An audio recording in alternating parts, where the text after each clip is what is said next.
கொள்ளு சட்னி எப்படி செய்யலான்னு பார்க்கலாங்களா. 4 ஸ்பூன் கொள்ளு ட்ரை ரோஸ்ட் பண்ணிவிட்டு நல்லா ஆற வச்சு மிக்ஸி ஜாரில் சேர்த்துக்கோங்க. அதுக்கப்புறம் அதே கடாயை வச்சு 2 ஸ்பூன் நல்லெண்ணெய் சேர்த்து 2 பெரிய வெங்காயம், 2 தக்காளி, ஒரு துண்டு இஞ்சி, ஒரு 7 8 பல் பூண்டு, 2 காஞ்ச மிளகா, 3 பத்த தேங்காய் எடுத்துக்கோங்க. இதையும் நல்லா பொடியாக கட் பண்ணி அந்த கடாயில் சேர்த்து நல்லா வதக்கிக்கோங்க. வதக்கி ஆறுனதுக்கப்புறமா ஃபஸ்ட்டு கொள்ளை மட்டும் கிரைண்ட் பண்ணி எடுத்துக்கோங்க. அதுக்கப்புறமா இந்த வெங்காயம் தக்காளி எல்லாத்தையும் சேர்த்து தண்ணி உப்பெல்லாம் சேர்த்து உங்களோட சட்னி கன்சிஸ்டன்சிக்கு தகுந்த மாதிரி தண்ணி சேர்த்து அரைச்சி வச்சுக்கோங்க. அரைச்சி வச்சதில் தாளிப்பு கொடுத்துட்டிங்க அப்படின்னா சட்னி ரெடி ஆயிரும். ட்ரை பண்ணி பாருங்கள்.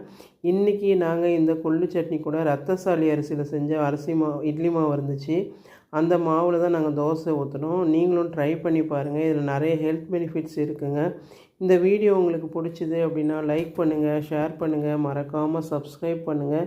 என்னோடய வீடியோஸை நீங்கள் ரெகுலராக ஃபாலோ பண்ணுங்கள். நிறைய ஹெல்த்தி ரெசிபிஸ் வரும், நீங்களும் ஃபாலோ பண்ணுங்கள். அதை ட்ரை பண்ணி பாருங்கள். டேஸ்ட்டு சூப்பராக தான் இருக்கும். காம்ப்ரமைஸ் பண்ணிலாம் சாப்பிட தேவையில்லை.